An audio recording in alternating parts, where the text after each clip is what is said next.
So hello and good morning. In this video, we'll talk about the top five retentions, not about the releases, but about the retention. In this IPL 2026 before this IPL 2026 auction, and we also talk about that what surprised us. There were a lot of names as far as releases are concerned. It's about Ravi Bishnoi, it's about Andre Russells, and also about Matisha Patirana, the Liam Livingstons, the Maxwells. There are multiple names.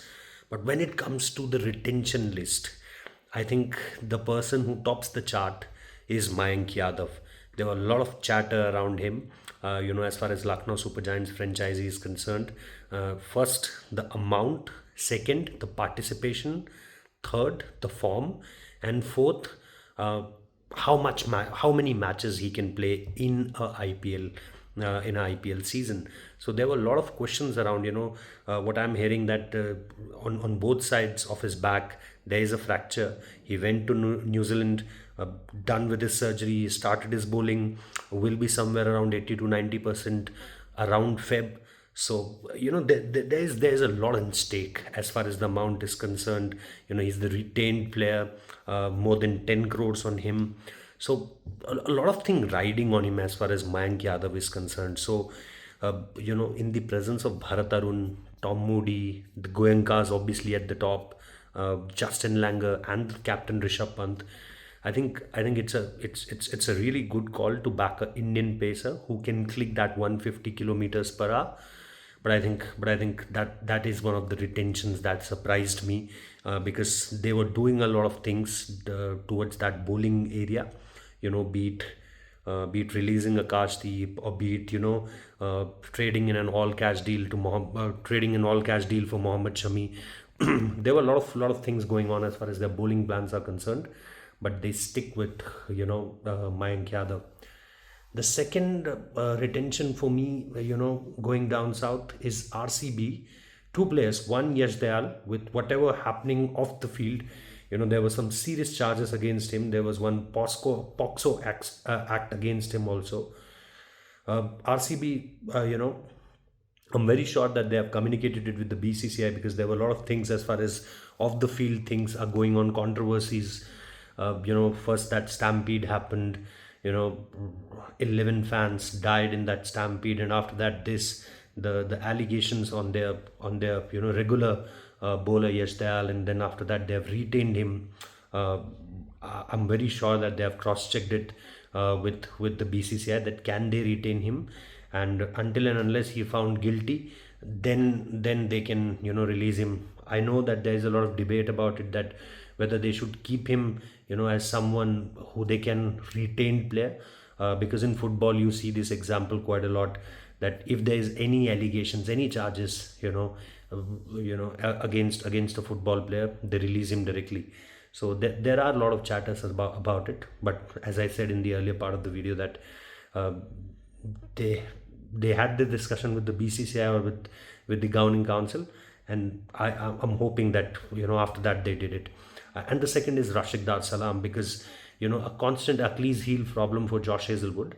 It's not easy for him to play a lot of cricket after the Ashes. He already dropped from the Perth Test due to injury for the Ashes, and then T20 World Cup is also there. It's not like Mitchell Stark that he has retired from the T20 format, so he'll be part of that also. And after that, to come for IPL, I think too much workload on Josh Hazelwood. Then aging Bhuvneshwar Kumar also there.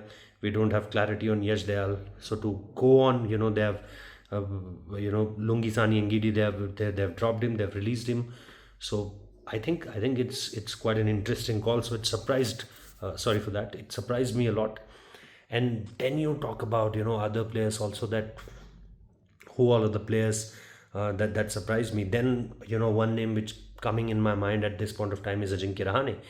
Uh, Buying a captain in an accelerated auction, I haven't seen that before. If you know someone, please do let me know in the comment section. And now again retain him.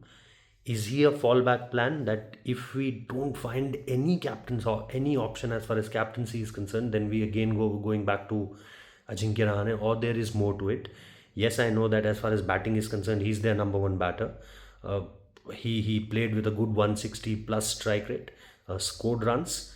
But is he that important for Kolkata Knight Rider? Is he that adaptable in that batting lineup, as far as in the presence of Ankush Raghuvanshi and there's Rinku Singh, and they will surely get a top order batter also as far as an opener is concerned. So that's where I raised my eyebrows that, oh wow, Ajinkya Rahane is there. And then there's lot of other names also, making the headlines at this point of time. Beat the Harsh Dubey in SRH, not first choice, not second choice, but the third choice. Then you come to Delhi and you see Natarajan. They have used him only for 2 games, and I was surprised that with that close to 10 cr cost, because he's doing a lot of work with Munaf Patel. He's working a lot with him, and the DC franchise has shown some trust on him. So I think that's also a retention which surprised me a little bit as far as performance and the game time for the player is concerned. So this is my top 5 and 6. What do you think? What all are your top surprises as far as retentions are concerned? We all know about releases is Patirana, Russell, Bishnoi to a factor. There are a lot of other players like Will Jacks for Mumbai Indians. The way they retained him, because they have a Ryan Rickleton at the top of the order. Then they have, if you see, a Trent Bolt for sure. Then they will go with Allah Ghaznfar also. And obviously they will buy someone. They have a lot. They have the minimum purse is going into the auction, but there are other names also. They have a Corbin Bosch, and then there are other players also. So it will be really difficult for them to go with Will Jacks also. So yeah, that retention also surprised a little bit, knowing the combination and the permutations of the side. Do let me about your your top retentions, and thank you for watching the video.